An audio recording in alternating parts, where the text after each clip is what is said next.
അഭിവന്യ തിരുമേനിയുടെയും ഏറ്റവും ബഹുമാനപ്പെട്ട അച്ഛന്മാരുടെയും സുവിശേഷകരുടെയും മാതാപിതാക്കന്മാരുടെയും ഒക്കെ ആശീർവാദം പ്രാർത്ഥിച്ചുകൊണ്ട് ഒരു സുവിശേഷ ഭാഗത്തെ ഒന്ന് കുറച്ചുകൂടി ശ്രദ്ധയിലേക്ക് കൊണ്ടുവരികയാണ്. അത് മത്തായിയുടെ സുവിശേഷം 7-ാം അധ്യായം 21 തൊട്ട് 24 വാക്യങ്ങളാണ്.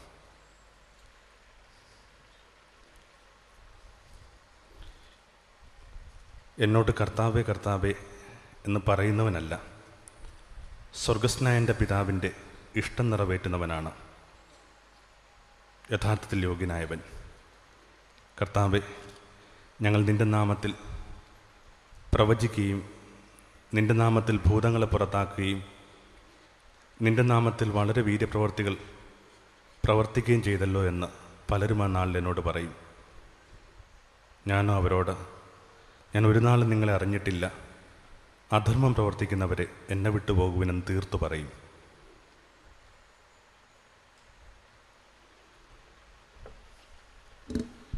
യേശുവില്ല. ഏറ്റവും അഭിവന്യരെ, തെല്ലു വിഷമം പിടിച്ചൊരു വിചാരമാണ് ഈ സന്ധ്യാസത്സംഗിൽ പങ്കുവയ്ക്കാമെന്ന് കരുതുന്ന അന്തിമ നാളുകളിൽ നിങ്ങൾ എൻ്റെ അടുക്കൽ വന്നിട്ട് പറയും, ഞാൻ നിൻ്റെ നാമത്തിൽ പഠിപ്പിച്ചിട്ടുണ്ട്, രോഗശാന്തി കൊടുത്തിട്ടുണ്ട്, അത്ഭുതങ്ങൾ ചെയ്തിട്ടുണ്ട്, ഭൂതങ്ങൾ ഉച്ചാടനം ചെയ്തിട്ടുണ്ട് എന്നൊക്കെ പറയുമ്പോൾ ഞാൻ നിന്നോട് പറയും, ഞാൻ നിന്നെ ഒരു കാലത്തും അറിഞ്ഞിട്ടില്ല. I never knew you. തീർത്തു പറയുന്ന, നമ്മൾ വായിക്കണ സത്യവേദ പുസ്തകത്തിൽ പറയണത് തീർത്തു പറയും, കാറ്റഗോറിക്കൽ. ഇതുമാത്രം ഇതെന്നെ കേട്ടുകൊണ്ടിരിക്കുന്നവരെ ഭാരപ്പെടുന്ന എനിക്ക് അറിഞ്ഞുകൂടാ. എന്നാൽ അടുത്ത കാലത്തായിട്ട് എന്നെ വല്ലാതെ സമ്മർദ്ദത്തിലാക്കുന്ന, ഭാരപ്പെടുന്ന ഭാഗമായത്. കാരണം നിങ്ങൾക്ക് ഊഹിക്കാവുന്ന കണക്ക് ഇങ്ങനെ ചെറിയ പ്രായത്തിലൊക്കെ ഇങ്ങനെ ആശ്രമത്തിൽ ചേരുന്നു. കൃത്യമായിട്ട് പറഞ്ഞ 15 വയസ്സ് തികയുന്നതിന് മുമ്പ് കുറച്ചകന്നോ അടുത്തോ ഒക്കെ അവിടുത്തെ അനുഗമിക്കാനായിട്ട് ശ്രമിക്കുന്നു. എന്നിട്ടിപ്പോൾ ജീവിതത്തിൻ്റെ ഒരു മധ്യവയസ്സിൽ 45 വയസ്സൊക്കെ എത്തുമ്പോൾ എന്നെ അലട്ടുന്ന ഏറ്റവും വലിയ പ്രശ്നം ഇതാണ്. എനിക്കറിയാമെന്ന് ഞാൻ മിക്കവാറും എല്ലാ സന്ധികളിലും പറഞ്ഞുകൊണ്ടിരിക്കുന്ന, വല്ലപ്പോഴുമൊക്കെ ചില കുറിപ്പുകളൊക്കെ ആരെക്കുറിച്ച് എഴുതുന്നു, ആ നസ്രത്തിലെ യേശുവിന് എന്നെ അറിയാവോ? അതോ ഈ യാത്രയുടെ ഒടുവിൽ അവിടുന്ന് എന്നോട് പറയുമോ, ഞാൻ നിന്നെ ഒരു കാലത്തും അറിഞ്ഞിട്ടില്ല? ഓർക്കുമ്പോൾ ഇങ്ങനെ പെരുവിരൽ തൊട്ടൊരു വിറയൽ എനിക്ക് വരുന്നുണ്ട്. അത്രയും അതെൻ്റെ കേൾവിക്കാരെ ഭാരപ്പെടുത്തണമെന്നില്ല. എന്നാൽ പോലും ചെറിയ അളവിൽ ഓരോരുത്തരും തങ്ങളുടെ ധ്യാനവിചിന്തനങ്ങൾക്ക് ഇത് ഉപയോഗപ്പെടുത്തിയാൽ നല്ലതാണ്. കാര്യം വളരെ ലളിതമാണ്. നമുക്കറിയാമെന്ന് കരുതുന്ന നസ്രത്തിലെ യേശുവിനെ നമ്മളെ അറിയാവോ? ഇല്ലെങ്കിൽ കഠിനമല്ലേ നമ്മുടെ തലവര, അർത്ഥശൂന്യമല്ലേ നമ്മുടെ ഈ അരങ്ങും വേദിയുമൊക്കെ, ഈ ഗീതങ്ങൾ, പ്രാർത്ഥനകൾ? ഒരു സാധാരണ ജീവിതത്തിൽ പോലും നമുക്ക് താങ്ങാൻ പറ്റില്ല. നമുക്കറിയാമെന്ന് കരുതുന്ന ഒരാൾ നമ്മളെ അറിയാതിരിക്കുക. ഒരു പൊതുവേദിയിൽ വെച്ച് ഒരമ്മ വളരെ സ്വാതന്ത്ര്യത്തോടുകൂടി ഇങ്ങനെ കൈക്ക് പിടിച്ച് വർത്തമാനം ആരംഭിക്കുകയും, എൻ്റെ പൊട്ടബുദ്ധിയിൽ ഞാൻ എത്ര ഓർത്തിട്ട് ഈ അമ്മയെ കിട്ടണില്ല. അപ്പം എൻ്റെ ആ പരിങ്ങൽ വളരെ കൃത്യമായിട്ട് മനസ്സിലാക്കിയ ആ സ്ത്രീ ഇങ്ങനെ തീക്ഷ്ണമായിട്ടൊന്ന് നോക്കിയിട്ട് പിൻവാങ്ങി. പിന്നീട് ഇങ്ങനെ ഓർത്തെടുത്തപ്പോൾ നമുക്ക് മാപ്പ് പറയാനുള്ള നേരം പോലും തന്നിട്ടില്ല. പിന്നെയും ചിലയിടങ്ങളിലൊക്കെ ഞാൻ അമ്മയെ കാണാറുണ്ട്. പക്ഷെ വളരെ ബോധപൂർവം അവർ തെന്നി മാറുന്നു. ഒരു സാധാരണ ജീവിതത്തിൽ പോലും നമുക്ക് താങ്ങാൻ പറ്റത്തില്ല. നമുക്കറിയാമെന്ന് കരുതുന്ന ഒരാൾ നമ്മളെ അറിയാതിരിക്കുക. അങ്ങനെയെങ്കിൽ ഈ സന്ധ്യയിൽ വെറുതെ ഒന്ന് ചോദിച്ചാൽ നല്ലതാണ്, എനിക്കറിയാമെന്ന് ഞാൻ കരുതുന്ന, ആരുടെ നാമത്തിൽ കുരിശ് വരച്ചോ, ആരുടെ നാമത്തിൽ സ്നാനപ്പെട്ടോ, ആരുടെ നാമത്തിൽ ഒരു മദ്ബഹയുടെ മുമ്പിൽ വെച്ച് വിവാഹത്തിലേക്ക് പ്രവേശിച്ചോ, ആരുടെ നാമത്തിലാണോ കുഞ്ഞുമക്കൾ വളർത്തിയെടുക്കുന്നത്, അയാൾക്ക് എന്നെ അറിയില്ലെങ്കിൽ എന്തു ചെയ്യും? എവിടെയാണ് പാളിയത്? ഞാൻ കുറച്ചു കാലമായിട്ട് ഇതെൻ്റെ ഒരു സ്വകാര്യ ധ്യാനത്തിന് വെക്കുന്ന ഭാഗമാണ്. എവിടെയാണ് പാളിയത്? ഈ പറഞ്ഞ കാര്യത്തിനകത്തൊന്നുമല്ല. കാരണം ഒരാളിങ്ങനെ ക്രിസ്തുവിന് വേണ്ടി ജീവിക്കുന്നതിനേക്കാൾ മനോഹരമായ എന്ത് കാരണമുണ്ട് ഈ ഭൂമിയിൽ? ഇപ്പം പറഞ്ഞതിനകത്തല്ല. പക്ഷെ എപ്പോഴും ഓർമ്മിക്കണം, നമ്മൾ ഈ പറയുന്നത് മാത്രമല്ല, നമുക്കൊരു ശരീരഭാഷയുണ്ട്, ഒരു ബോഡി ലാംഗ്വേജ് ഉണ്ട്. ഏതാണ്ട് ഒരു 3000-ഓളം പേരെന്നെ കേട്ടുകൊണ്ടിരിക്കുന്നതായിട്ട് എനിക്ക് തോന്നുന്നു. ഈ 3000-ഓളം പേരുടെ കയ്യിൽ ഒരു ചെറിയൊരു പേപ്പർ കഷ്ണം കൊടുത്തിട്ട് കൊള്ളാമെന്നൊരു വാക്കെഴുതാൻ പറഞ്ഞു കഴിഞ്ഞാൽ ലോകത്തെല്ലായിടത്തും എല്ലാ കാലത്തിനും ഒരൊറ്റ അർത്ഥം മാത്രമേ ഉള്ളൂ, കൊള്ളാം. എന്നാൽ 3000 പേര് കൊള്ളാമെന്ന് പറയുമ്പോൾ 3000 അർത്ഥമാണ്. കൊടിയ നിരാശയിലൊക്കെ മനുഷ്യ ആ വാക്ക് പറഞ്ഞ് ഞാൻ കേട്ടിട്ടുണ്ട്, കൊള്ളാം. ഇതിൻ്റെ പേരാണ് ശരീരഭാഷ.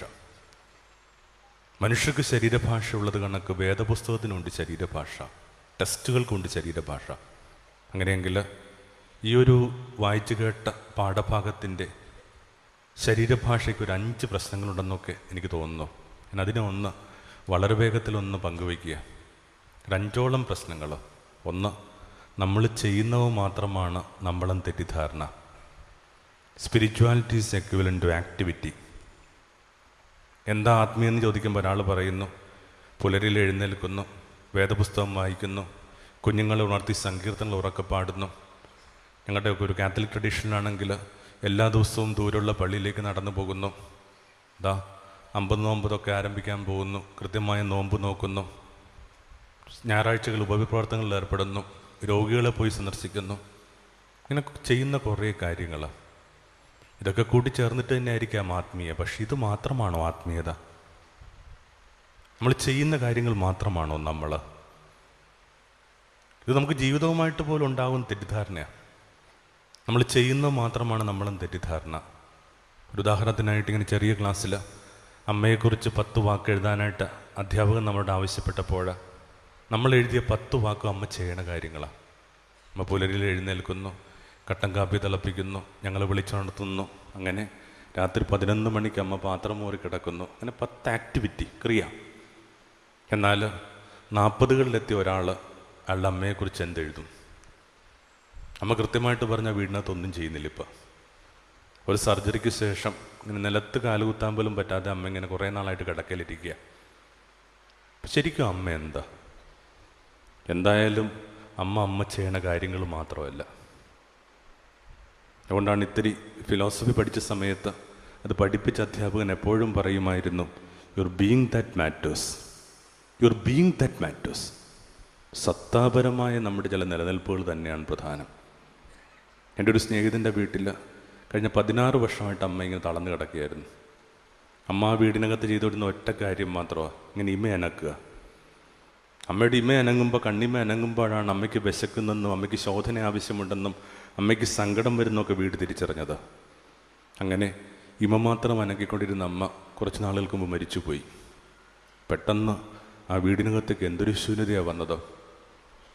ഏറ്റവും ഇളയാൾക്ക് എന്നൊക്കെ പ്രായമുണ്ട്, 50 വയസ്സിലേറെ ഉണ്ട്. രാത്രി ഇങ്ങനെ സംസാരിച്ച് രാവ് ഒത്തിരി വൈകിയപ്പോൾ ഞാൻ പറഞ്ഞു, ചേട്ടായി വീട്ടിൽ പോകണ്ടേ? അപ്പോൾ അദ്ദേഹം പറഞ്ഞു, എന്തു വീട്? വീട്ടിൽ അമ്മയില്ല. എങ്ങനത്തെ അമ്മ? കഴിഞ്ഞ 16 വർഷമായിട്ട് ഇമ മാത്രം അനക്കിക്കൊണ്ടിരുന്ന അമ്മ. അപ്പം ശരിക്കും അമ്മ എന്താ? അപ്പോൾ 1-ാം പാഠം ഇത് തന്നെയാണ്, നമ്മൾ ചെയ്യുന്നത് മാത്രമല്ല നമ്മൾ. അതുകൊണ്ടാണ് ഒത്തിരി ചെയ്തുകൊണ്ടിരുന്നൊരു സ്ത്രീയോട് യേശു പറഞ്ഞു, മാർത്ത മാർത്ത, നീ വെറുതെ ഇരിക്കാൻ പഠിക്കുക, നീ വെറുതെ ഇരിക്കാൻ പഠിക്കുക. എന്നിട്ട് ആ വെറുതെ ഇരിക്കുന്നതിനെ ക്രിസ്തു വിശേഷിപ്പിച്ച വാക്കെന്താണ്? അവൾ നല്ല ഭാഗം തിരഞ്ഞെടുത്തിരിക്കുന്നു. ചിലപ്പോൾ എനിക്ക് തോന്നുന്നു, ഒന്നും ചെയ്യാതിരിക്കുന്ന മനുഷ്യർ ഈ ചെയ്യുന്നവരെക്കാൾ നല്ല ഭാഗം തിരഞ്ഞെടുത്തിട്ടുണ്ട്. എവിടെയെങ്കിലുമൊക്കെ ഇങ്ങനെ കണ്ണുപൂട്ടിയിരിക്കുന്ന ചില മനുഷ്യർ. അപ്പോൾ 1-ാമത്തെ വിചാരം അത് തന്നെയാണ്, നമ്മൾ ചെയ്യുന്നത് മാത്രമാണ് നമ്മളെന്ന് തെറ്റിദ്ധാരണ. കാരണം ചെയ്ത കാര്യങ്ങളുടെ പട്ടികയായി പറയണത്. 2-ാമതായിട്ട് ഈ ചെയ്യുന്ന കാര്യങ്ങൾക്ക് പിന്നിലും കുറേ കഴിയുമ്പോൾ സ്നേഹമില്ലാതെ പോകുന്നു. എപ്പോഴാണ് മനുഷ്യൻ ഇങ്ങനെ ഓരോന്നിൻ്റെയൊക്കെ പട്ടിക നിരത്താൻ പോകുന്നത്? സ്നേഹം കുറയുമ്പോഴാണ്. ഒരു വീടിനകത്ത് പെട്ടെന്നൊരു ദിവസം അപ്പം പറയുകയാണ്, ഈ വീടിന് വേണ്ടി ഞാൻ എന്തുമാത്രം കാര്യങ്ങളാണ് ചെയ്തിട്ടുള്ളത്, ഞാൻ എന്തുമാത്രമാണ് ബുദ്ധിമുട്ടിയിട്ടുള്ളത്, എന്തുമാത്രം കാര്യങ്ങളാണ് ഞാൻ വേണ്ടെന്ന് വെച്ചിട്ടുള്ളത്. അപ്പം നമ്മുടെ ചങ്ക് വിങ്ങുന്നുണ്ട്, ദൈവമേ ഉള്ള സ്നേഹം കുറയുകയാണ്. സ്നേഹം കുറയുമ്പോഴാണ് മനുഷ്യൻ പട്ടിയൊക്കെ നിരത്തണം. അപ്പോഴാണ് ഇങ്ങനെ ക്രിസ്തുവിന് വേണ്ടി ചെയ്ത കാര്യങ്ങളിൽ പോലും പട്ടിയും മനുഷ്യൻ നിരത്തണം. അപ്പോഴാണെന്ന് തോന്നുന്നു. 2-ാമത്തേതാണ് ഈ ചെയ്തുകൊണ്ടിരിക്കുന്ന കാര്യങ്ങൾക്ക് പിന്നിൽ ഇപ്പം എന്തില്ല? സ്നേഹവും ഇല്ല. ലോകത്തെ ഏറ്റവും എളുപ്പത്തിൽ നിങ്ങൾക്ക് മനസ്സിലാകാവുന്ന ഒരു കാര്യം സ്നേഹക്കുറവാണ്. അതിന് വലിയ ബുദ്ധി വേണമെന്നില്ല. കുറച്ച് ബുദ്ധിയുടെ പ്രശ്നമുള്ളൊരു കുട്ടിക്ക് പോലും അത് മനസ്സിലാവും. റെയിൽവേ സ്റ്റേഷനിൽ ഓട്ടിസം പിടിച്ചൊരു കുഞ്ഞിനെയായിട്ടൊരു അമ്മ ഇങ്ങനെ ഇരുന്ന് കുറച്ച് നേരമായിട്ട് ഇങ്ങനെ പരുങ്ങുന്നുണ്ട്. എന്തെങ്കിലും ഒരു ആവശ്യം അവർക്കുണ്ടെന്ന് മനസ്സിലാക്കാനുള്ള ഒരു സഹജബോധം നമുക്കുണ്ട്. ചോദിച്ചു, അമ്മ എന്തെങ്കിലും സഹായം? അപ്പോൾ പറഞ്ഞു, ഈ കുഞ്ഞിനെ ഒന്ന് പിടിച്ചിരുന്നെങ്കിൽ ഞാൻ ഒന്ന് ടോയ്ലറ്റിൽ പോയനെ, ആരെങ്കിലും ഉണ്ടാകുന്ന നോക്കിയായിരുന്നു. അമ്മ കുഞ്ഞിനെ ഞാൻ പിടിക്കാം, അമ്മ പോയിട്ട് വാ. പക്ഷെ നിങ്ങൾ അറിയണം, അമ്മ തിരികെ എത്തുവോളം ഈ കുഞ്ഞിൻ്റെ കൈ കിടന്നിങ്ങനെ പമ്പരം ചുറ്റി നടക്ക് ചുറ്റിയ വല്യവായി നിലവിളിക്കുക. എന്താ അതിൻ്റെ അർത്ഥം? കുറച്ച് ബുദ്ധിയുടെ പ്രശ്നങ്ങളുള്ള ആ കുട്ടിക്ക് പോലും അറിയാം താൻ ഇപ്പം നിൽക്കുന്നത് അത്രയും സ്നേഹമുള്ള ഒരാളുടെ കരവലയത്തിലല്ല. വലിയ പുണ്യമൊന്നും പറയണ്ട, കുഞ്ഞിനോടുള്ള അനുഭാവമോ കരുണ കൊണ്ടൊന്നുമല്ല കുഞ്ഞിനെ ചേർത്ത് പിടിച്ചുകൊണ്ടിരിക്കണം. മറിച്ച് അമ്മയോട് തോന്നിയ ഒരു ധാർമ്മിക ഉത്തരവാദിത്വം. Any ethical man will do that. എത്തിക്സിന് ഈ സ്നേഹം വേണമെന്നില്ല കേട്ടോ. രണ്ടാമത്തെ അതാണ്, ഈ ചെയ്തുകൊണ്ടിരിക്കുന്ന കാര്യങ്ങൾക്ക് വേണ്ടി ഇപ്പോഴും സ്നേഹമുണ്ടോ? ഈ ശബ്ദത്തിൽ നിന്ന് പോലെ സ്നേഹക്കുറവ് മനസ്സിലാക്കാൻ പറ്റുന്ന ഈ വേദപുസ്തകം പറയുന്നുണ്ടേ. പുറത്തൊരു ബോക്സ് വെച്ചിട്ടുണ്ടെന്ന് വിചാരിക്കുക, നല്ല തിരക്കുള്ള അങ്ങാടിയാണ്, എല്ലാം എന്തൊക്കെയോ ഇങ്ങനെ പൊതിഞ്ഞു കൊടുക്കുന്നതിനിടയിൽ കടയിൽ നിൽക്കുന്ന ഒരു ചെറുപ്പക്കാരൻ ഇവിടെ നടക്കുന്ന കാര്യങ്ങൾ ഇത്തിരി ശ്രദ്ധിക്കുന്നുണ്ട്. കുറച്ച് കഴിഞ്ഞപ്പോൾ അയാൾക്ക് തോന്നുന്നു, ദൈവമേ, അവിടെ നിന്നുകൊണ്ട് പ്രഭാഷണത്തിൽ ഏർപ്പെടുന്ന മനുഷ്യൻ്റെ ചങ്കിൽ സ്നേഹമില്ല. അതെങ്ങനെ മനസ്സിലായി? അയാളിനെ കണ്ടിട്ടില്ല, അയാൾക്കെന്നെ അറിയാൻ പാടില്ല. അതൊന്നും വേണ്ട, ശബ്ദം കേട്ടാൽ പോലും മനസ്സിലാവും സ്നേഹക്കുറവ്. കാരണം നമ്മൾ വായിച്ചുകൊണ്ടിരിക്കുന്ന വേദപുസ്തകത്തിൽ പൗലോസ് പറയുന്നുണ്ട്, സ്നേഹമില്ലാത്തവരുടെ വാക്ക് മുഴങ്ങുന്ന ചെമ്പ. എൻ്റെ ശബ്ദം ഇങ്ങനെ മുഴങ്ങണുണ്ട്, പക്ഷെ ഒന്നും ഇങ്ങനെ ഹൃദയത്തെ തൊടുന്നില്ല. ലോകത്തെ ഏറ്റവും എളുപ്പത്തിൽ നിങ്ങൾക്ക് മനസ്സിലാകാവുന്നൊരു കാര്യം സ്നേഹക്കുറവ്. അത് മനസ്സിലാക്കാനായിട്ട് നമുക്കൊരു ഇൻഡ്യൂഷനുണ്ട്. മിക്കവാറും നഗരങ്ങളിലൊക്കെ ഇപ്പോൾ കേട്ടുകൊണ്ടിരിക്കുന്ന പരാതി അതാ, സ്ത്രീകളുടെ പരാതി. അച്ഛാ, ഒന്നിനും കുഴപ്പമില്ല, ഭക്ഷണത്തിന് ഭക്ഷണം, വസ്ത്രത്തിന് വസ്ത്രം, ആഡംബരങ്ങൾക്ക് ആഡംബരം, പക്ഷേ ഈ അടുത്ത കാലത്തായിട്ട് കുറച്ച് സ്നേഹക്കുറവുണ്ടെന്നൊരു തോന്നല. നമുക്ക് സ്വാതന്ത്ര്യമുള്ള വീടാണ്, അതുകൊണ്ട് നമ്മൾ അദ്ദേഹത്തെ ഒന്ന് കൺഫണ്ട് ചെയ്യാൻ തീരുമാനിക്കുന്നു. ഞാൻ പറഞ്ഞു, ഇങ്ങനെയൊക്കെ ചേച്ചി പറയുന്നുണ്ടല്ലോ, എന്തെങ്കിലും പ്രശ്നം? ഇപ്പോൾ ഒരു എന്ത് പ്രശ്നം വെച്ചാൽ എവിടെയാ എന്ന് ഇവൾ പറയട്ടെ, എവിടെയാ സ്നേഹക്കുറവ്? കഴിഞ്ഞ അവളുടെ ബർത്ത്ഡേക്ക് ഞാൻ വാങ്ങിക്കൊടുത്തത് ഒരു സ്വർണ്ണ മോതിരമാണ്, ഇത്തവണ ഞാൻ വാങ്ങിക്കൊടുത്തത് ഡയമണ്ടാണ്. ഇനി പറയട്ടെ, എവിടെ സ്നേഹക്കുറവ്? അവരിങ്ങനെ കണ്ണുപൂട്ടിയിട്ട് പറഞ്ഞു, എന്നിട്ടും എനിക്കറിയാം. കൃത്യമായിട്ടൊന്നും കാണിച്ചു കൊടുക്കാൻ പറ്റുന്നില്ല, പക്ഷെ നമുക്കറിയാമെന്നേ. അതുകൊണ്ടാണ് ഈ പൊട്ട മനുഷ്യർക്ക് പോലും മനസ്സിലാവുന്ന ഒരു കാര്യമാണ് സ്നേഹക്കുറവെങ്കിൽ അത് ഏറ്റവും എളുപ്പത്തിൽ മനസ്സിലാക്കാൻ പോകുന്നത് നിങ്ങളുടെ നസ്രത്തിലെ സ്നേഹിതനാണ്. കാരണം അയാൾ ഇവിടം വരെ സ്നേഹമാണ്, സാച്ചുറേഷനാണ് സ്നേഹത്തിൻ്റെ. അതിന് മീതിയായിട്ട് ഭൂമിയിൽ വേറെ പദങ്ങളൊന്നും ഉണ്ടായിട്ടില്ല. അതുകൊണ്ടാണ് നമ്മൾ വായിച്ചു കേൾക്കുന്നു, ഒരു വിരുന്നുശാലയിൽ അയാൾ ഹാപ്പിയല്ല, പ്രസാദമില്ല. കാര്യം ഭക്ഷണമൊക്കെ വെള്ളം പോകുന്നുണ്ട്, പക്ഷേ അയാളുടെ മുഖം പ്രസാദിക്കുന്നില്ല. അപ്പം അങ്ങനെ ഇരിക്കുമ്പോൾ കാണാം, അവിടേക്ക് വരുവാൻ പോലും യോഗ്യതയില്ലെന്ന് സ്വയം കരുതിയ ഒരു സ്ത്രീ ഇങ്ങനെ ഭയന്ന് വിറച്ച് പതുക്കെ വന്നിട്ട് ഇങ്ങനെ കാൽച്ചുവട്ടിലിരുന്നു. പിന്നെ പൂച്ചക്കുഞ്ഞ് ഉരുകുന്ന കണക്ക് അവൻ്റെ കാൽപാദങ്ങളിൽ ഒരുമി. എന്നിട്ട് അവൻ്റെ കാൽപാദങ്ങൾ ഉറ്റുനോക്കി. ഇടറിപ്പോയൊരു സ്ത്രീയാണ്, ഗണികയാണ് അവൾ. അതുകൊണ്ട് അവൾക്കറിയാം ഇടറാത്ത മനുഷ്യരുടെ കാൽപാദങ്ങൾ. ജീവിതത്തിൽ ആദ്യമായിട്ട് ഇടറാത്തൊരു മനുഷ്യൻ്റെ കാൽപാദം കണ്ട ആ സ്ത്രീ വാവിട്ട് കരയാൻ തുടങ്ങി. തൻ്റെ ഇടർച്ച ഓർത്ത്, ഭൂമിയുടെ മുഴുവൻ ഇടർച്ചകളെയും ഓർത്ത്. ആ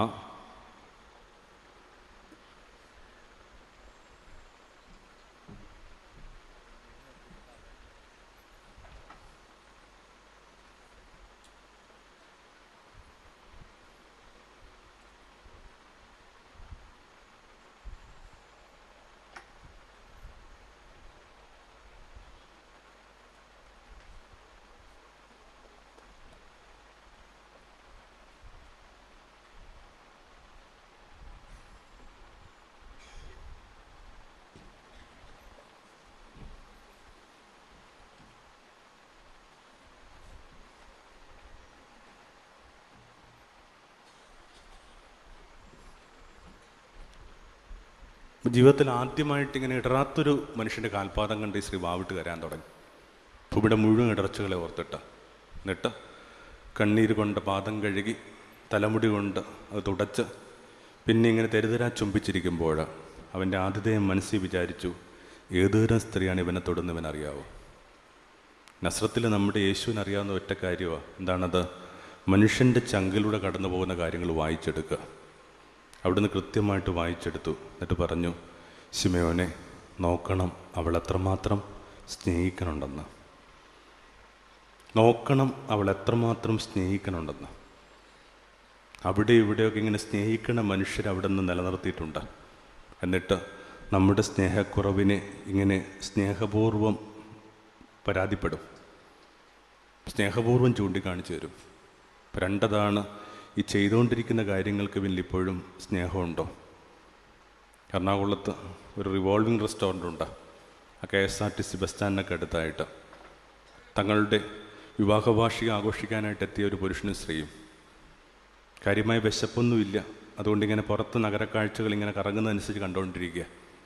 ഇപ്പോൾ അത് തിരിഞ്ഞ് മണപ്പാട്ടിപ്പറമ്പെന്നും പറഞ്ഞുകൊണ്ടിങ്ങനെ അന്യദേശ തൊഴിലാളികൾ പാർക്കുന്നൊരു മൈതാനമുണ്ട്. അവിടേക്കാണ് കാഴ്ച.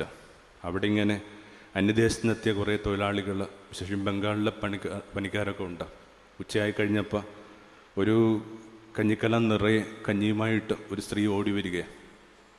എന്നിട്ടിങ്ങനെ മുട്ടം വെട്ടുന്ന തൻ്റെ പുരുഷനിത് കൊടുക്കുമ്പോൾ നല്ല വിശപ്പുണ്ട് അയാളതിങ്ങനെ മടക്കുന്ന് കുടിക്കുക. പിന്നെ ഓർത്ത് ദൈവം, അവളും വെയിലത്ത് ഓടി വന്നതാണ്, അതുകൊണ്ട് തന്നെ അതിൽ കുറച്ച് അവൾക്കിങ്ങനെ വെച്ച് നീട്ടുന്നത് ഈ ജാലകത്തിലൂടെ ആ പുരുഷനും സ്ത്രീ ഒരേപോലെ കണ്ടു. ഇപ്പം രണ്ടുപേർക്കും അങ്ങോട്ടും ഇങ്ങോട്ടും നോക്കാൻ പേടിയാണ്. രണ്ടുപേരും ഉള്ളിൻ്റെ ഉള്ളിൽ ഇങ്ങനെ പറഞ്ഞു, നോക്കണം അവരെത്രമാത്രം സ്നേഹിക്കണുണ്ടെന്ന്. അപ്പം ഇങ്ങനെ ഭൂമി മുഴുവൻ ഇങ്ങനെ സ്നേഹിക്കുന്നവരവിടെ നിലനിർത്തിയിട്ടുണ്ട്. എന്നിട്ട് പറയും, നോക്ക് അവരെത്രമാത്രം സ്നേഹിക്കണുണ്ട്. മൂന്നാമതായിട്ട് ശക്തമായ അഹം. ഞാൻ അത് ചെയ്തിട്ടുണ്ട്, ഇത് ചെയ്തിട്ടുണ്ട്. ലോകത്തെ ഏറ്റവും അശ്ലീലം പിടിച്ച വാക്കാണ് ഞാൻ. The most obscene word. ആരെങ്കിലുമൊക്കെ അവനോട് ചേർന്ന് നിൽക്കാൻ ആഗ്രഹിക്കുന്നുണ്ടെങ്കിൽ അവരാദ്യം പുറത്ത് കടക്കേണ്ട വാക്കതാ, ഞാൻ. അതുകൊണ്ടാണ് യേശു പറഞ്ഞത്, ആരെങ്കിലും എന്നെ അനുഗമിക്കാൻ ആശിക്കുന്നുണ്ടെങ്കിൽ അവൻ തന്നെ ഉപേക്ഷിക്കട്ടെ. എളുപ്പമൊന്നുമല്ല ഈ അവനവനെ ഉപേക്ഷിക്കുക എന്ന് പറയുന്നത്. ഞാൻ വിചാരിക്കുന്നു നമ്മുടെ എല്ലാ പ്രതിസന്ധിക്കും കാരണം ഈ ശക്തമായ അഹവ. എന്ത് ശക്തമായ അഹവ! എൻ്റെ ഒരു ചങ്ങാതി കഴിഞ്ഞ് 20 വർഷമായിട്ട് ഒരിടത്ത് തന്നെ പണിച്ചുകൊണ്ടിരിക്കുന്ന ഒരു പ്രൈവറ്റ് ഫാമിൽ ഒരേ മുതലാളിയുടെ കീഴിൽ. പക്ഷെ അവനിങ്ങനെ പണിക്ക് പോകുമെന്ന് പറഞ്ഞിങ്ങനെ ട്രൊമാറ്റിക്കാണ്. ഓരോ ദിവസം ഇങ്ങനെ പണിക്ക് പോകാനായിട്ട് ഇറങ്ങുമ്പോൾ അവന് തിരികെ വന്നിട്ട് ടോയ്ലറ്റിൽ പോകേണ്ട ആവശ്യം വരുന്നു. കാരണം എപ്പോഴും നമ്മുടെ തലയിൽ സംഭവിക്കുന്ന കാര്യങ്ങൾ റിഫ്ലക്റ്റ് ചെയ്യുന്ന എപ്പോഴും അബ്ഡമല്ല. പിന്നെ വരട്ടെന്നും പറഞ്ഞുകൊണ്ട് പോകുന്നു. അവിടെ ചെന്നിട്ട് ഒരു നിമിഷം കൂടി ഇങ്ങനെ ഭയം നിൽക്കുന്നു. പിന്നെ അയാളുടെ മേലധികാരിയുടെ മുറിയിൽ പ്രവേശിക്കുന്നു. എന്നിട്ട് കഴിഞ്ഞ 20 വർഷമായിട്ട് നടക്കുന്ന സംഭവം ഇന്നും അവിടെ നടക്കും. എന്താണത്? ലെഡ്ജറിൽ പേരെഴുതി ഒപ്പിടും. എന്നിട്ട് ലോകത്തുള്ള ഏതൊരു കീഴ്ജീവനക്കാരും സബോർഡിനേറ്റും തൻ്റെ മേലധികാരിയോട് പറയുന്ന പഴയ വാക്ക് അയാൾ പറയും. എന്താണത്? Good morning sir. അപ്പോൾ ഇങ്ങനെ നോക്കിക്കൊണ്ടിരിക്കുന്ന അവൻ്റെ മേലധികാരി ഇതിങ്ങനെ കൂട്ടുവനെടുക്കും തലകൊണ്ട്. കഴിഞ്ഞ 20 വർഷമായിട്ട് എല്ലാ പ്രഭാതത്തിലും നടന്നുകൊണ്ടിരിക്കുന്ന കാര്യം അതാ. ഇന്നും ഞാൻ ഗുഡ് മോർണിംഗ് പറയും. അയാൾ തലവെട്ടിക്കുന്ന ഓർക്കുമ്പോഴേ ഇവനിങ്ങനെ പെരുവെല്ല് തൊട്ടിങ്ങനെ മരവിപ്പ് വരണം. ഞാൻ അവനോട് പറഞ്ഞു, എടാ അയാൾ കാണിക്കുന്ന നെറുകേടാ. ഒരു ഗുഡ് മോർണിംഗ് പറയുമ്പോൾ തിരികെ ഒരു ഗുഡ് മോർണിംഗ് പറയാത്ത മനുഷ്യൻ കാണിക്കുന്ന പരിപാടിയുടെ പേര് നെറുകേടെന്നല്ലാതെ വേറെ എന്താ പറയാൻ? പക്ഷെ അത് മാത്രമല്ല പ്രശ്നം. ഒരു അഭിവാദ്യം പറയുമ്പോൾ തിരികെ ഒരു അഭിവാദ്യം കിട്ടാത്തതിൻ്റെ പേരിൽ പരുക്കേൽക്കുന്നതിൻ്റെ ശക്തമായ അഹം. അതുകൂടി ചർച്ച ചെയ്യണം, അതുകൂടി ധ്യാനത്തിന് വിഷയമാക്കണം.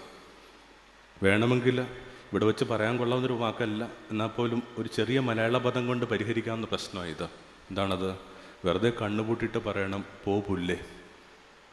അല്ലാതെ എന്താ പറയുക? ഗുഡ് മോർണിംഗ് പറയുമ്പോൾ തിരികെ ഗുഡ് മോർണിംഗ് പറയാത്തവരോട് പറയാനായിട്ട് മലയാളത്തിൽ ഇതിനേക്കാൾ നല്ല വാക്ക് വേറെ ഇല്ലല്ലോ.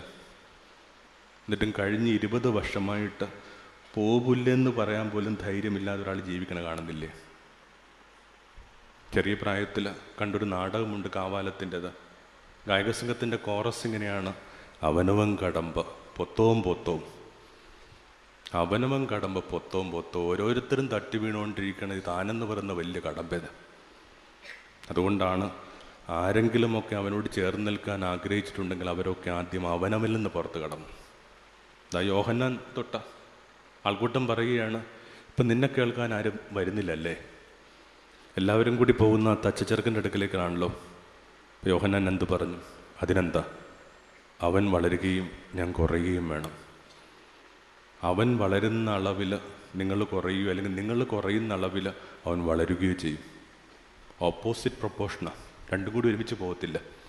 പിന്നെ യോഹന്നാൻ സുവിശേഷകൻ, ഈ ദീർഘമായ സുവിശേഷത്തിൽ ഒരു 12 ഇടത്തെങ്കിലും അയാൾക്കാരുടെ പേരെഴുതാമായിരുന്നു അല്ലേ? എന്നിട്ടോ എങ്ങും അയാളുടെ പേരെഴുതിയിട്ടില്ല. അപ്പസ്തലന്മാരുടെ പട്ടിക എഴുതുമ്പോൾ പോലും അയാളുടെ പേരെഴുതിയിട്ടില്ല. പകരം ഉപയോഗിക്കുന്ന വാക്കെന്താണ്? ക്രിസ്തു സ്നേഹിച്ചിരുന്ന ശിഷ്യൻ. അത് 8b പ്രമോദ് പറയുകയാണ്, മിനി ടീച്ചർ സ്നേഹിക്കുന്ന കുട്ടി താനാണെന്ന് പറയുന്നതാണെങ്കിരിക്കും. ആർക്കറിയാം? 8bക്കും അറിയാൻ പാടില്ല, മിനി ടീച്ചർക്കും അറിയാൻ പാടില്ല. കഷ്ടിച്ച് പ്രമോദിനൊരു ധാരണയുണ്ട്. അർത്ഥം എന്താണ്? He did not want to register his name. ഇപ്പോൾ മൂന്നാമത്തെ അതാണ് ശക്തമായ അഹം. ഞാൻ ഭൂതങ്ങൾ ഉച്ചാരണം ചെയ്തിട്ടുണ്ട്, നിൻ്റെ നാമം പ്രഘോഷിച്ചിട്ടുണ്ട്. നാലാമതായിട്ട് ഒക്കെ ബാക്കിയുള്ളവർക്ക് വേണ്ടിയാണുള്ള തെറ്റിദ്ധാരണ. ഇതിൻ്റെയൊക്കെ ഫലം ആർക്കാണ് കിട്ടിയത്? നമ്മൾ ഏർപ്പെടുന്ന കാര്യങ്ങളിലൊക്കെ ഫലം ആർക്കാണ് കിട്ടുന്നത്? കേൾക്കുമ്പോൾ രസമാണ്, എല്ലാവരും പറയുന്നുണ്ട് തങ്ങളിങ്ങനെ മറ്റുള്ളവർക്ക് വേണ്ടി ജീവിച്ചുകൊണ്ടിരിക്കുക. സൺഡേ സ്കൂൾ അധ്യാപകൻ മക്കളോട് പറയുന്ന കണക്കാ, മക്കളെ നമ്മൾ ഈ ലോകത്തിലായിരിക്കുന്നത് മറ്റുള്ളവർക്ക് വേണ്ടിയാണ്. ഇപ്പോൾ കുട്ടികൾ ചോദിക്കുന്നുണ്ട്, മാഷേ മറ്റുള്ളവർ പിന്നെ എന്നാ കോപ്പിന് വേണ്ടിയാണ്? അതുകൂടി പറ. കേൾക്കുമ്പോൾ നല്ല രസമാണ്. കുഞ്ഞുങ്ങൾക്ക് വേണ്ടി ജീവിച്ച്, ഭാര്യയ്ക്ക് വേണ്ടി ജീവിച്ച്, വൈദികർ ഇടവയ്ക്ക് വേണ്ടി ജീവിച്ചു. പക്ഷേ സ്വയം കണ്ടെത്താൻ നേരമില്ലാത്ത വിധത്തിൽ, പ്രകാശിക്കാൻ നേരമില്ലാത്ത വിധത്തിൽ അത്ര പ്രധാനപ്പെട്ടതല്ല ഈ മറ്റുള്ളവർ. ഇപ്പം നാലാമത്തതാണ് ഈ നമ്മൾ ചെയ്തുകൊണ്ടിരിക്കുന്ന കാര്യങ്ങൾ എന്തുകൊണ്ടാണ് നമ്മളെ സഹായിക്കാത്തത്? ഗായകസംഘം നന്നായിട്ട് പാട്ട് പാടുന്നുണ്ട്. അവർ വിചാരിക്കുകയാണ് ഇതിനെ കുറേ കൂടി അനോയിൻറ്റഡ് ആക്കാനായിട്ട് ഈ ഗാനങ്ങൾ സഹായിക്കും. തർക്കമില്ല. പക്ഷെ അത് മാത്രമല്ല, നിരന്തരം കൺവെൻഷൻ ഗാനങ്ങൾ പാടിക്കൊണ്ടിരിക്കുന്ന ആ ചെറിയ അനുജന്മാരും അനിയത്തിമാരും കുറേ വർഷങ്ങൾ കഴിയുമ്പോൾ അവരുടെ ജീവിതത്തെ മ്യൂസിക്കലാക്കണം. അവരുടെ ജീവിതത്തിന് സംഗീതം ഉണ്ടാവും. അങ്ങനെയൊക്കെ പരിവർത്തനം ഉണ്ടാകും. അതുകൊണ്ടാണ് പൗലോസ് വളരെ കൃത്യമായിട്ട് പറയുന്നുണ്ട്, ആ സുവിശേഷം പ്രഘോഷിച്ചില്ലെങ്കിൽ അടുത്ത വരി എന്താണ്? എനിക്ക് ദുരിതം. ഇത്രയും പ്രകാശമുള്ളൊരു സമൂഹത്തെ ഈ സന്ധ്യയ്ക്ക് ഞാൻ അഡ്രസ്സ് ചെയ്തില്ലെങ്കിൽ എന്തെങ്കിലും കുഴപ്പമുണ്ടാവും ഇത്തവണത്തെ കൺവെൻഷന്? ഒരു കുഴപ്പമുണ്ടാവില്ല. പക്ഷേ ഇത് പറഞ്ഞില്ലെങ്കിൽ ഇയാൾ എന്നാ ചെയ്യും? കഴിഞ്ഞ കുറേ വർഷങ്ങളായിട്ട് ഞാൻ പറഞ്ഞുകൊണ്ടിരിക്കുന്ന സുവിശേഷം വാസ്തവത്തിൽ സഹായിച്ചുകൊണ്ടിരിക്കുന്ന എന്നെയാണ്. കാരണം ഇങ്ങനെ ചില കാര്യങ്ങളുള്ളത് കൊണ്ട് ചില കാര്യങ്ങളൊക്കെ ഒന്ന് ചിന്തിക്കേണ്ട ഒരു ബാധ്യത വരുന്നു. കുറച്ചു നേരം നിശബ്ദതയിൽ സൂക്ഷിക്കേണ്ടതായിട്ട് വരുന്നു. ഉപയോഗിക്കുന്ന സെൽഫോൺ ഓഫ് ചെയ്യേണ്ടതായിട്ട് വരുന്നു. സത്യം പറഞ്ഞെന്നാൽ കഴിഞ്ഞ കുറച്ച് വർഷങ്ങളായിട്ട് ഞാൻ പറഞ്ഞുകൊണ്ടിരിക്കുന്ന സുവിശേഷം എൻ്റെ ചിന്തയ്ക്കും ജീവിതത്തിനുമാണ് കുറച്ച് മൂർച്ച തരുന്നത്. ആ സുവിശേഷം പ്രഘോഷിക്കൽ എനിക്ക് ദുരിതം. എൻ്റെ അർത്ഥം നമ്മൾ ഏർപ്പെടുന്ന കാര്യങ്ങൾ എന്തുകൊണ്ടാണ് നമ്മളെ സഹായിക്കാത്തത്? നമ്മുടെ അറിവുകൾ എന്താ നമ്മളെ രക്ഷിക്കാത്തത്? ഇത് കുറച്ചൊരു വിഷമം പിടിച്ച ഉദാഹരണം കൊണ്ട് മനസ്സിലാവും.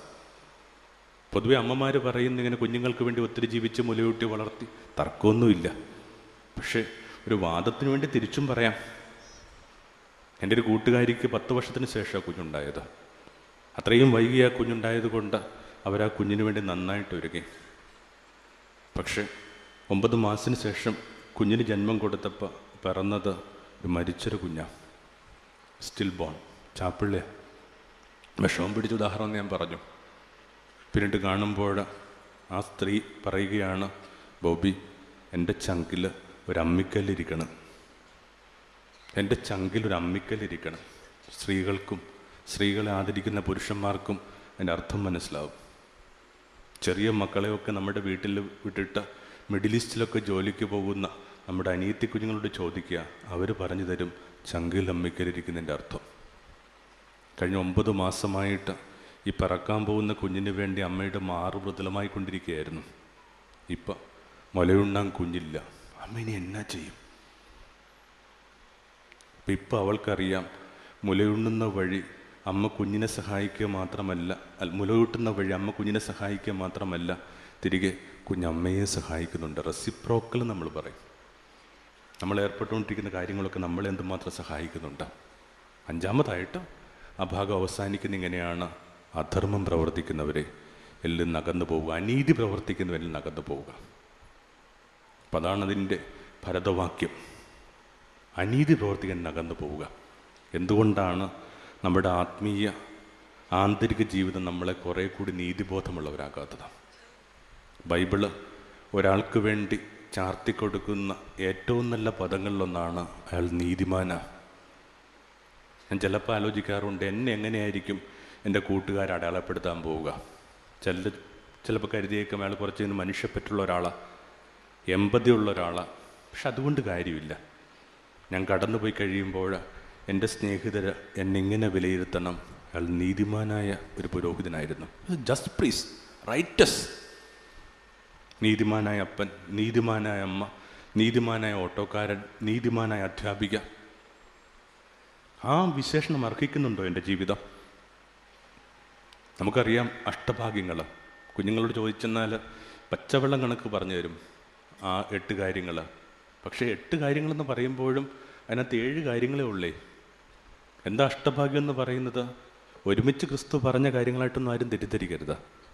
ഒരായുസ്സിൽ മുഴുവൻ ക്രിസ്തു പറഞ്ഞ മുഴുവൻ കാര്യങ്ങളും കൂടി ഇങ്ങനെ ഡിസ്റ്റിൽ ചെയ്തിട്ട് വാറ്റിയെടുത്തിട്ടുണ്ടാക്കിയതാണെന്താ അഷ്ടഭാഗ്യങ്ങൾ.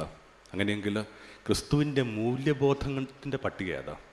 അതിനകത്ത് 7 കാര്യമേ ഉള്ളൂ. ഒരെണ്ണം റിപ്പീറ്റേഷനാണ്. എന്താണത്? നീതി. നീതിക്ക് വേണ്ടി വിശന്നവർ ഭാഗ്യവാന്മാർ. 2, നീതിക്ക് വേണ്ടി പീഡനമേറ്റവർ ഭാഗ്യവാന്മാർ. അതിനർത്ഥം എന്താണ്? മൂല്യങ്ങളുടെ മൂല്യമാണെന്ത്? നീതിബോധം. ആ നീതിബോധം എവിടെ പോയി? വ്യക്തിപരമായിട്ട് സംഘാതമായിട്ടും വലിയ നീതിബോധം പുലർത്തുന്ന ഒരു സമൂഹത്തെ ഞാൻ അഭിമുഖീകരിച്ചുകൊണ്ടിരിക്കുന്നത്. ദിവാനെതിരായിട്ട് ശബ്ദിക്കാൻ ധൈര്യമുണ്ടായിരുന്നവരാ. അടിയന്തരാവസ്ഥ തെറ്റാണെന്ന് പറയാൻ ധൈര്യമുണ്ടായിരുന്നൊരു സഭ. അതിൻ്റെയൊക്കെ പൊടിപ്പുകളെന്ന നിലയിൽ സ്വയം ചോദിക്കണം, എന്തുമാത്രം നീതിബോധം നമ്മൾ പുലർത്തുന്നുണ്ട്? എന്താ നീതി എന്നൊക്കെ പറയുന്നത്? ഈ അർഹതയുള്ള കാര്യങ്ങൾ ഉറപ്പിക്കുന്ന പ്രക്രിയയുടെ പേരാണെന്ത്? നീതി. Give everyone his due. അതൊക്കെ കൃത്യമായിട്ട് കൊടുക്കണുണ്ടോ? ഉദാഹരണത്തിനായിട്ട് നിങ്ങളുടെ വയോധികരായ മാതാപിതാക്കന്മാർക്ക് ചൂട് കഞ്ഞി അർഹതപ്പെട്ടതാണ്. പലപ്പോഴും സംഭവിക്കുന്ന വീടിനകത്ത് ഇങ്ങനെ അവസാനം നമ്മളിങ്ങനെ പ്രായമാർക്ക് വേണ്ടി ഇത്തിരി കഞ്ഞിയൊക്കെ എടുത്ത് കൊടുക്കുക. പക്ഷെ ഇങ്ങനെ തണുത്തു തുടങ്ങിയ കണ്ഠങ്ങളാന്നേ, അതിലേക്ക് ഇത്തിരി ചൂട് കഞ്ഞി തന്നെ പുണ്യം. അപ്പം ആദ്യമേ അതങ്ങ് എടുത്തു കൊടുത്താലോ? ഇല്ലെങ്കിൽ നിങ്ങളുടെ വീട്ടുകാരിക്ക്, നിങ്ങളുടെ സഹധർമ്മിണിക്ക് നിങ്ങളുടെ ലിസണിങ്, ശ്രദ്ധ അർഹതപ്പെട്ടതാണ്. സ്ത്രീയുടെ അങ്ങനെ ഒരു ആവശ്യം പലപ്പോഴും പുരുഷൻ കാണാതെ പോകുന്നുണ്ട്. ഈ കേൾക്കപ്പെടാനുള്ള ആഗ്രഹം.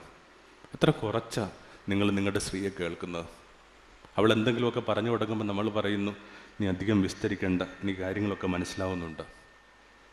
സ്ത്രീയുടെ ഈ ആവശ്യം നന്നായിട്ട് മനസ്സിലാക്കിയ ഒരാൾ നസ്രത്തിൽ യേശുവ. കാരണം ഈ വേദപുസ്തകത്തിൽ ഏറ്റവും ദീർഘമായൊരു സംഭാഷണം ഒരു സ്ത്രീക്കും അവനുമിടെ നടന്നത് എവിടെയാണത്? സമരിയായിലെ കിണറുമുക്കിൽ. എത്ര കാലമായി അവളെ കേട്ടിട്ട്? ഇല്ലെങ്കിൽ നിങ്ങളുടെ കുഞ്ഞുങ്ങൾക്ക് നിങ്ങളുടെ സന്ധ്യ അവകാശപ്പെട്ടതാ. കാരണം ആ സന്ധ്യകളിൽ നമ്മൾ കൂടെ ഇരുന്നില്ലെങ്കിൽ നമ്മുടെ ജീവിതസന്ധ്യകളിൽ ഈ കുഞ്ഞുങ്ങൾ വേണമെന്ന് ചടിക്കിച്ചിട്ട് വല്ല കാര്യമുണ്ട്? ആ സമയത്ത് അരണ്ട വെളിച്ചമുള്ള ഇടങ്ങളിൽ മദ്യക്കോപ്പം മോന്തിയും ചങ്ങാതിമാരോടൊത്ത് സ്വറ പറഞ്ഞുമൊക്കെ ഇരുന്നിട്ട് പിന്നെ കുഞ്ഞുങ്ങൾ നമ്മളോടൊപ്പം നിൽക്കണമെന്ന് പറഞ്ഞാൽ കഷ്ടമല്ലേ? Give everyone his due. പഞ്ചത ഇല്ലാതെ പോകുന്ന നീതിബോധം.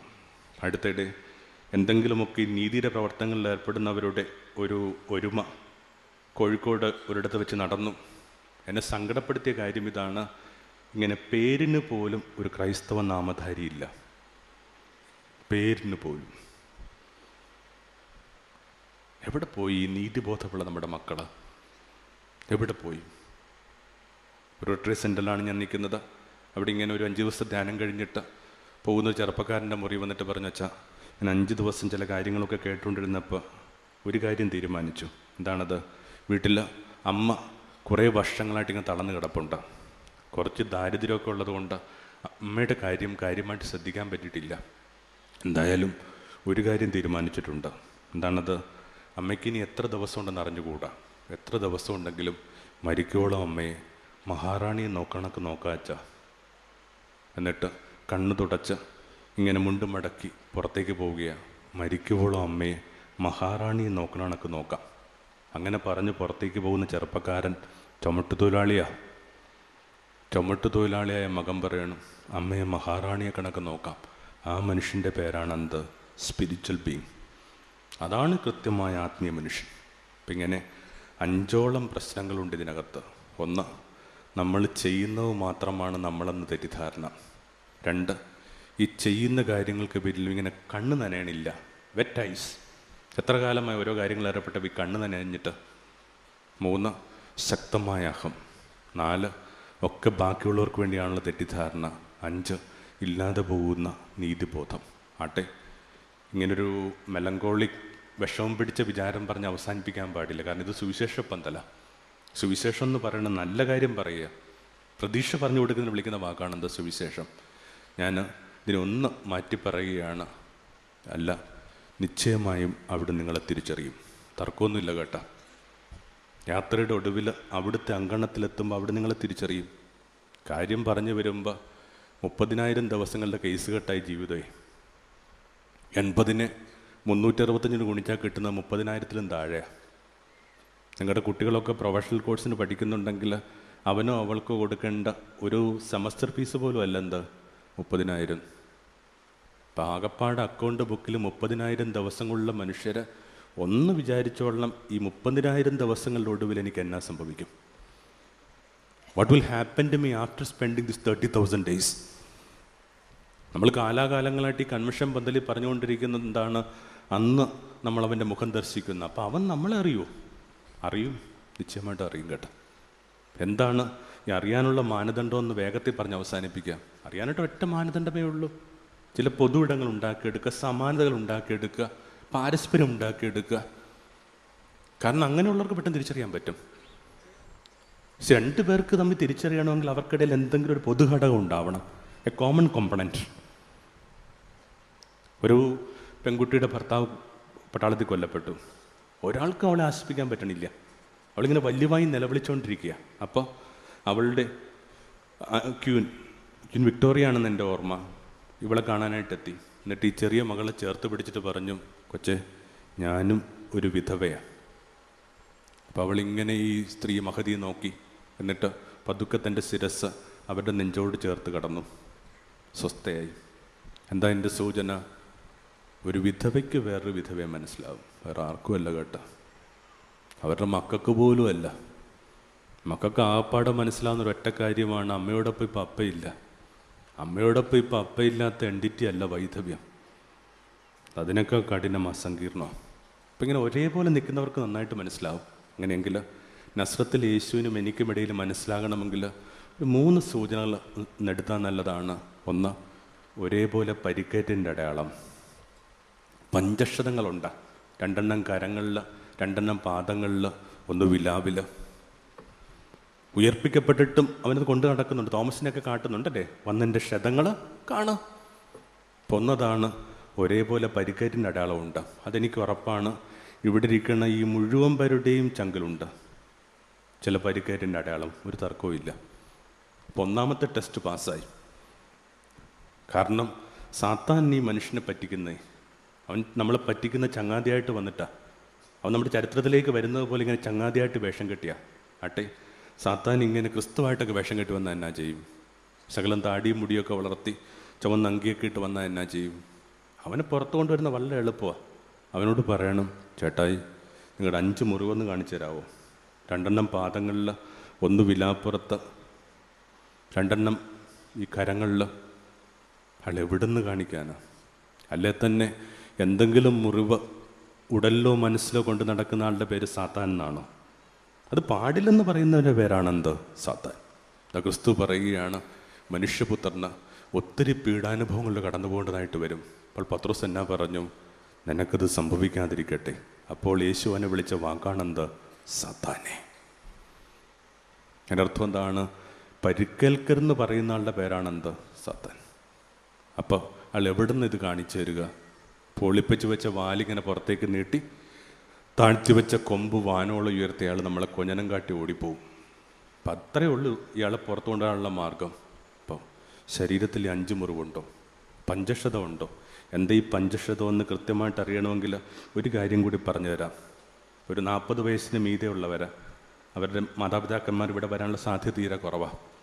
കഞ്ഞിയൊക്കെ കുടിച്ച് ഇത്തിരി നേരത്തെ അവർ കടന്നിട്ടുണ്ടാവും. ഈ കൺവെൻഷൻ കഴിഞ്ഞ് ചെന്നിട്ട് പതുക്കെ അവരുടെ കട്ടിലിൻ്റെ അടുക്കൽ പോയിരിക്കണം. ലൈറ്റ് ഇടരുത്. എന്നിട്ട് കണ്ണ് പൂട്ടിയിട്ട് ഒന്ന് പ്രാർത്ഥനാപൂർവം ഈ കൈ ഇങ്ങനെ കാലിൻ്റെ പെരുവിരൽ തൊട്ടിങ്ങനെ ഓടിക്കണം. ഇങ്ങനെ പെരുവിരൽ തൊട്ട് ഓടിച്ചോടിച്ചോടിച്ച് ഈ കാൽമുട്ടിൻ്റെ അവിടെ വരുമ്പോൾ മുമ്പോട്ട് പോകുന്നില്ല. എന്താ കാര്യം? കട്ടിത്തഴമ്പ. കുറേ അധികം സംവത്സരങ്ങൾ നിങ്ങൾക്കും ഉറ്റവർക്കും വേണ്ടി മുട്ടുമെന്നുണ്ടായ തഴമ്പ. പിന്നെയും മുമ്പോട്ട് പോകുമ്പോൾ ചുളിഞ്ഞ തൊലി, കുഴിഞ്ഞ കണ്ണ്, മറഞ്ഞു പോകുന്ന ഓർമ്മ. ആരാ? അപ്പം ഞാനാ, നീ എന്ന് വെച്ച. ഇതാണ് പഞ്ചക്ഷതം. ഇങ്ങനെ കണ്ണ് പൂട്ടി തപ്പിയാൽ കിട്ടും. പതതാ എന്നത് എല്ലാവരുടെയും ശരീരത്തിൽ മനസ്സിലുണ്ട് കേട്ട, പല അളവിൽ, ഈ ചെറിയ മക്കളുടെയൊക്കെ ഒഴിവേ. രണ്ടാമതായിട്ട് ഒരേ ഭാഷ. രണ്ടുപേർക്കിടയിൽ മനസ്സിലാവണമെങ്കിൽ അവരുടെ ഭാഷ ഒന്നായിരിക്കണം.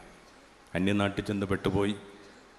ആ നാടിൻ്റെ പ്രത്യേകത എന്ന് പറയുന്നത് ഇങ്ങനെയാണ്, അവർക്കിങ്ങനെ ഇംഗ്ലീഷിനോട് ഭയങ്കര കലിപ്പാണ്. നമ്മൾ ഇംഗ്ലീഷിൽ എന്തെങ്കിലുമൊക്കെ ചോദിക്കാൻ തുടങ്ങിക്കഴിഞ്ഞാൽ അവരതിന് ഉത്തരം തരത്തില്ല. നമ്മുടെ കാര്യം ഏതാണ്ട് പരുങ്ങലിലായി. അങ്ങനെ ഇത്തിരിയൊക്കെ ഒന്ന് വിഷമിച്ച് ഒരിടവഴിയിലൂടെ നടക്കുമ്പോൾ ഒരു 2 നില കെട്ടിടത്തിന് മുകളിൽ നിന്ന് ഒരാൾ കുറേ നേരമായിട്ട് നോക്കുന്നുണ്ട്. തെല്ല് മുമ്പോട്ട് പോയപ്പോൾ അയാൾ കൊട്ടി. എന്നിട്ട് പറഞ്ഞു, നിക്ക്, നിങ്ങൾ മലയാളിയാണോ? ഞാൻ ഉഴവൂറുകാരനാണ്. ദൈവമേ, അപ്പോൾ ഉണ്ടായ സന്തോഷം ഇത് പറയുമ്പോൾ പോലും ഉണ്ട്, ഇപ്പോൾ പോലും കിട്ടുന്നുണ്ട്. കാരണം അന്യദേശത്ത് വെച്ച് സ്വന്തം ഭാഷ കേൾക്കാന്ന് പറഞ്ഞ കൊച്ചു കാര്യമല്ല. രണ്ടാമത് ഇതാണ്, നമ്മൾ പറഞ്ഞുകൊണ്ടിരിക്കുന്ന ഭാഷ അവൻ്റെ ഭാഷയാണോ? Are we speaking his language?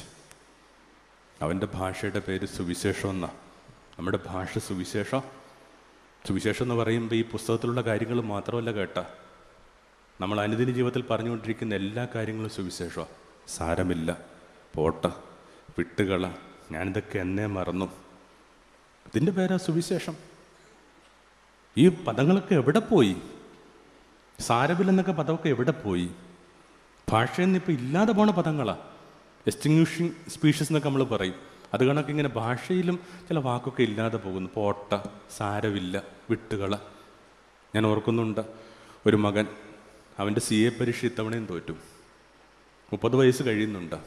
ഓരോ പ്രാവശ്യം ഇങ്ങനെ തോറ്റ് കഴിയുമ്പോൾ അവൻ 80 വയസ്സിനോട് അടുപ്പമുള്ള അവൻ്റെ അപ്പൻ അവനിങ്ങനെ ചേർത്ത് പിടിച്ചുകൊണ്ട് പറയും, സാരമില്ല കുട്ട, ഒരു പരീക്ഷ തോറ്റു, അതിനകത്ത് എന്താ കുഴപ്പം? പോട്ടെന്നേ. ഇത്രയും കൃത്യമായിട്ട് ഈ അപ്പനെയും മകനെയും കുറിച്ച് പറയാൻ കാരണം ഇതെൻ്റെ അപ്പനും എൻ്റെ അനുജനുമായതുകൊണ്ടാണ്. മാതാപിതാക്കന്മാരൊക്കെ കടന്നുപോയി കഴിയുമ്പോൾ നമ്മുടെ ഏറ്റവും വലിയ സങ്കടം ഇതാ, സാരമില്ലെന്ന് പറയാൻ നമുക്ക് ഭൂമിയിൽ ഇപ്പോൾ ആരുമില്ല. രണ്ടതാണ്, പറഞ്ഞുകൊണ്ടിരിക്കുന്ന ഭാഷ അവൻ്റെതാണോ? അല്ല, ചെറിയ മക്കൾ ഉപയോഗിക്കുന്ന ഭാഷ എന്ത് ശുദ്ധിയില്ലാത്ത ഭാഷ. ഒരു പെൺകുട്ടിയെ പരാമർശിക്കാൻ, സ്ത്രീയെ പരാമർശിക്കാനായിട്ടൊക്കെ ഈ മക്കൾ ഉപയോഗിക്കുന്ന ഭാഷ. മുതിർന്നവർ പറഞ്ഞുകൊണ്ടിരിക്കുന്ന ഭാഷയ്ക്ക് വിനയമില്ല, ഒഡോസിറ്റിയ, ധാഷ്ട്യം, കൊടിയ ധാഷ്ട്യം. രണ്ടിതാണ് പറഞ്ഞുകൊണ്ടിരിക്കുന്ന ഭാഷ അവൻ്റെയാണ്. 3, ഒരേ അവബോധം. പൗലോസിൻ്റെ ഭാഷയിൽ ക്രിസ്തുവിനുണ്ടായിരുന്ന മനോഭാവം നിങ്ങൾക്ക് ഉണ്ടാവട്ടെ. ഒരു കുഞ്ഞു സംഭവം പറഞ്ഞിട്ട് ഈ കാര്യങ്ങൾ വളരെ വേഗത്തിൽ ക്രോഡീകരിച്ച് പ്രാർത്ഥനയാക്കാം. ശ്രീരാമകൃഷ്ണ പരമഹംസൻ്റെ അവസാനത്തെ ദിനങ്ങളാണ്. തൊണ്ടയിൽ അർബുദം പിടിപെട്ടിട്ടുണ്ട്. ഒരിട്ട് വെള്ളം ഇറക്കാൻ പറ്റണില്ല. അപ്പം അതിൻ്റെ ഉപാസകർ അദ്ദേഹത്തോട് പറഞ്ഞു, ഗുരുജി അങ്ങ് പ്രാർത്ഥിക്കുക. ഒന്നിനും വേണ്ടിയല്ല, ഒരു വെള്ളം ഇറക്കാനുള്ള സ്വസ്ഥതയ്ക്ക് വേണ്ടി പ്രാർത്ഥിക്കുക. ശരി, പ്രാർത്ഥിക്കാം. എന്നിട്ട് കണ്ണുപൂട്ടി ധ്യാനത്തിലേക്ക് വഴുതിപ്പോയി അവിടുന്ന് ഞെട്ടി എണീക്കണ വാവിട്ട് കരഞ്ഞുകൊണ്ടാണ്. അത്ഭുതകരമായ എന്തോ ഒന്ന് സംഭവിച്ചതായിട്ട് അതിൻ്റെ ഉപാസകർക്ക് തോന്നി. അവർ പറഞ്ഞു, ഗുരുജി അങ്ങേക്ക് സൗഖ്യം കിട്ടിയതായിട്ട് ഞങ്ങൾ കരുതിക്കോട്ടെ.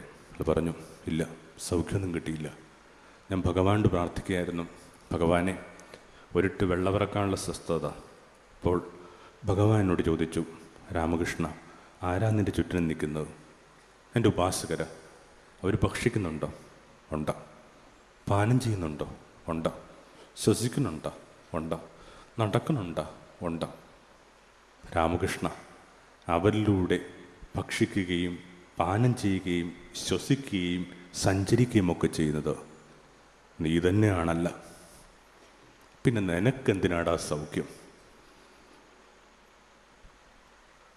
രാമകൃഷ്ണ, അവരിലൂടെ വ്യാപരിക്കണ നീ തന്നെയാണല്ല, ശ്വസിക്കണ നീ തന്നെയാണല്ല. പിന്നെ ഞാൻ ഒരു വരി മുമ്പോട്ട് വായിച്ചിട്ടില്ല. കണ്ണൊക്കെ ഇങ്ങനെ നിറഞ്ഞൊഴുകുമ്പോൾ എങ്ങനെയാണ് പുസ്തകമൊക്കെ വായിക്കുക? ഇപ്പം പ്രശ്നം ഇത്രയേ ഉള്ളൂ, നമ്മൾ നമസ്കരിച്ചു കൊണ്ടിരിക്കുന്ന ഒരാൾ നമ്മളിലൂടെ എന്താ ജീവിക്കാത്തത്? കുറച്ച് നാളുകൾക്ക് മുമ്പ് ടി വിയിൽ ഇങ്ങനൊരു പ്രഭാഷണത്തിൻ്റെ ഭാഗമായിട്ട് ഞാൻ ഈ സംഭവം പറഞ്ഞു. ഒരു നവംബറിലാണ് പറഞ്ഞത് എൻ്റെ ഓർമ്മ. ജനുവരി പകുതിയായപ്പോൾ ഒരമ്മ വിളിച്ചിട്ട് പറഞ്ഞു, ടി വിയിൽ ഇങ്ങനെയൊക്കെ ഗുരുവിൻ്റെ കാര്യം പറഞ്ഞായിരുന്നു. പറഞ്ഞിരുന്നു. എന്താ അമ്മ?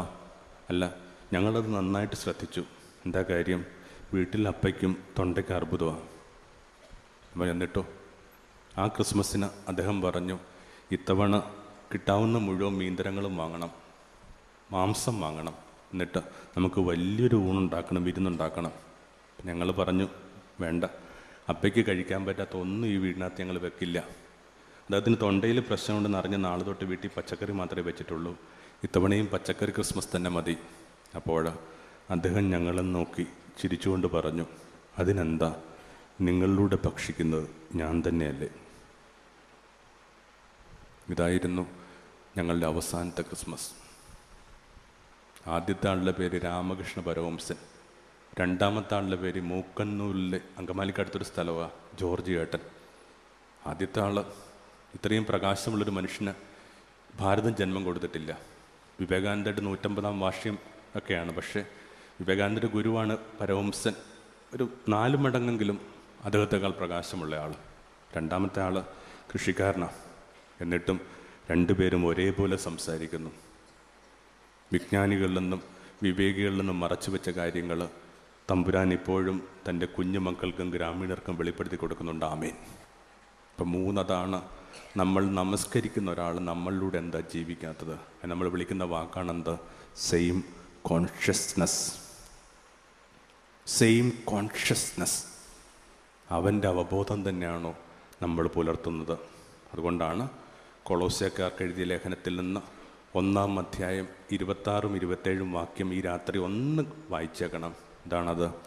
യുഗയുഗാന്തരങ്ങളായി മറച്ചു വെച്ച ഒരു നിഗൂഢത അവസാന കാലങ്ങളിൽ തൻ്റെ വിശുദ്ധർക്ക് വെളിപ്പെടുത്തി കൊടുക്കാൻ അവിടുന്ന് തീരുമാനിച്ചു. ഇതാ വിശുദ്ധരാ, ഇരിക്കണവരാ. ആദിമ ക്രൈസ്തവർ തങ്ങളെ തന്നെ വിളിച്ചിരുന്ന വാക്കാണെന്ത്? വിശുദ്ധർ. Christians use to address themselves as saints. ഇതാ സെയിൻസ്. അവരോട് ദൈവത്തിൻ്റെ ആത്മാവ് പറയുന്ന കാര്യം എന്താണ്? അത് ശ്രദ്ധിക്കണം. അടുത്ത വരി ഇതാണ്, മഹത്വത്തിൻ്റെ ആദികാരണമായ ക്രിസ്തു നിൻ്റെ ഉള്ളിലാണ്. മഹത്വത്തിൻ്റെ ആദികാരണമായ ക്രിസ്തു നിൻ്റെ ഉള്ളിലാണ്. ഇപ്പോൾ ഉള്ളിൽ ഈ ക്രിസ്തു ആകാനുള്ള സാധ്യതയുടെ നിക്ഷേപമുള്ള വലിയ മനുഷ്യരായിരിക്കണം. ആ സാധ്യത കൊണ്ട് നീ എന്തു ചെയ്തു? അവിടം വരെ എത്താവുന്ന മനുഷ്യർ എന്തു ചെയ്തു? താലന്തിൻ്റെ കഥയൊക്കെ തീരുന്ന അങ്ങനെയാണ്. ആ പൊന്നാണയം കൊണ്ട് നീ എന്തു ചെയ്തു? ഈ പൊന്നാണയം കൊണ്ട് നീ എന്തു ചെയ്തു? ഇപ്പം 3 കാര്യങ്ങളാണ്. 1, ഒരേപോലെ പരിക്കേറ്റിൻ്റെ അടയാളം. 2, ഒരേ ഭാഷ. 3, ഒരേ അവബോധം. പ്രണയത്തിലും യോഗാത്മത്തിലും പറയുന്നൊരു കുഞ്ഞു കവിത പറഞ്ഞിട്ട് അവസാനിപ്പിക്കാം. അതിൻ്റെ ഏതാണ്ട് ആശയം ഇങ്ങനെയാണ്. അയാൾ സ്നേഹിക്കുന്ന പെൺകുട്ടിയെ കാണാൻ പോവുക. അപ്പോൾ അയാൾ കഷ്ടിച്ച് 20 വയസ്സേ ഉള്ളൂ. ചെറിയ കുടില ചെന്ന് കൊട്ടി. അകത്തുനിന്ന് അവൾ ചോദിച്ചു, ആരാ പുറത്ത്? അയാൾ പറഞ്ഞു, ഞാനാ. അപ്പോൾ അവൾ പറഞ്ഞു, ഇത് കുഞ്ഞു കുടില, ഇവിടെ ഞാൻ തന്നെ കഷ്ടിച്ചാണ് പെരുമാറിക്കൊണ്ടിരിക്കണം. എന്തായാലും ഈ വീട്ടിൽ 2 പേർ കടവില്ല, പോയിട്ട് വാ. അന്ന് അയാൾ അവിടം വിട്ട് പോയതാ. പിന്നെ 70 വർഷം അലഞ്ഞു. ഇപ്പോൾ 90 വയസ്സുള്ള ഒരാൾ, വയോധികനായൊരു മനുഷ്യൻ കൂന് പിടിച്ച് ആ വഴിയിലൂടെ വീണ്ടും വരികയാണ്. ഈ വഴിയൊക്കെ എങ്ങനെ മറക്കാൻ? കുടിലൊക്കെ പൊടിഞ്ഞു ഉടങ്ങിയിട്ടുണ്ട്. വാതിൽ ഇങ്ങനെ ഒടിഞ്ഞ് പതുക്കെ ചെന്ന് കൊട്ടി. പകത്തുനിന്ന് അവരുടെ ശബ്ദം. അവരും വയസ്സായിട്ടുണ്ടാവും. ആരാ? അപ്പം അയാൾ കണ്ണുപൂട്ടി ഒന്ന് ഓർമ്മിച്ചെടുത്തു. ശരിക്കും ആരാ താൻ? കഴിഞ്ഞ് 70 വർഷം മുമ്പ് പറഞ്ഞു ഞാനെന്ന്. ഇപ്പം അത് പറയാൻ എനിക്ക് ധൈര്യമില്ല. കാരണം കഴിഞ്ഞ 70 വർഷമായിട്ട് അവളിൽ മാത്രം അർപ്പിച്ച ആൾ ജീവിക്കുകയായിരുന്നു. പറഞ്ഞതൊക്കെ അവളെക്കുറിച്ച്, പാടിയതൊക്കെ അവളെക്കുറിച്ച്, പ്രദക്ഷിണം വെച്ചത് അവളുടെ ഓർമ്മകൾക്ക് ചുറ്റും, പ്രാർത്ഥിച്ചതൊക്കെ അവളെ ചേർത്ത് പിടിച്ചും അവൾക്ക് വേണ്ടിയും. ശരിക്കും താൻ ആരാ? അപ്പോൾ അയാളുടെ കണ്ണിങ്ങനെ നിറഞ്ഞൊഴുകാൻ തുടങ്ങി. അയാൾ പതുക്കെ പറഞ്ഞു, പുറത്ത് നിൽക്കുന്ന ആരെന്നല്ലേ ചോദിച്ചത്? നീ തന്നെയാ. കഴിഞ്ഞ 70 വർഷങ്ങൾ കൊണ്ടുണ്ടാക്കിയ വ്യത്യാസം അതാ. അയാൾ അവളായി. പകത്തുനിന്നും ഒരു കരച്ചിൽ കേട്ടു. പിന്നെ വാതിൽ മലർക്കെ തുറന്നു. പ്രാർത്ഥന ഇതാ, കർത്താവായ യേശുവേ, ഈ 30,000 ദിവസങ്ങളുടെ ഒടുവിൽ നിൻ്റെ അങ്കണത്തിൽ വരുമ്പോൾ അകത്തുനിന്ന് നീ ചോദിക്കും, ആരാ പുറത്ത്? അപ്പം ഞാൻ ഇങ്ങനെ കണ്ണുപൂട്ടി ചവിട്ടി വന്ന കുറേ ദിനങ്ങളിങ്ങനെ ഓർമ്മിച്ചെടുക്കും. പറഞ്ഞതൊക്കെ നിൻ്റെ വാക്ക്, പുലർത്തിയതൊക്കെ നിൻ്റെ അവബോധം. ഇനി ഒന്ന് അടുത്ത് വന്നേ, ആണിപ്പാടുള്ള നിൻ്റെ കൈകൊണ്ട് എൻ്റെ നെറ്റിത്തടം തൊട്ടൊന്ന് താഴോട്ട് കൈയോടിച്ച്, എന്നിട്ട് ഞാൻ തന്നെ ഈ കൈ ഇങ്ങനെ പിടിച്ച് താത്തും. ഇതിവിടം വരെ വരുമ്പോൾ അയാൾ കൈ വലിക്കും. കാരണം വിലാവ, ഇപ്പോഴും രക്തവും ജലവും ഒഴുകുന്നുണ്ട്. എന്നിട്ട് വലിച്ചു മാറ്റി അവൻ്റെ കൈ ചേർത്ത് പിടിച്ചുകൊണ്ട് ഞാൻ ചോദിക്കും, ഇനി പറ ആരാണെന്ന്. അപ്പം അവൻ എങ്ങനെ എന്നെ ചേർത്ത് പിടിച്ചിട്ട് പറയും, നീയോ സത്യമായിട്ടും നീ ഞാൻ തന്നെയാണ്. നീയോ സത്യമായിട്ടും നീ ഞാൻ തന്നെയാണ്. അനുഗ്രഹീതപ്പെട്ടവർക്ക് വേണ്ടി ഒരുക്കി വെച്ചിരിക്കുന്ന ഇടങ്ങളിലേക്ക് പ്രവേശിക്കുക. ഇതിൽ കുറഞ്ഞ സ്വപ്നങ്ങളിൽ വിശ്വാസിയുടെ ഹൃദയം അഭിരമിക്കരുത്.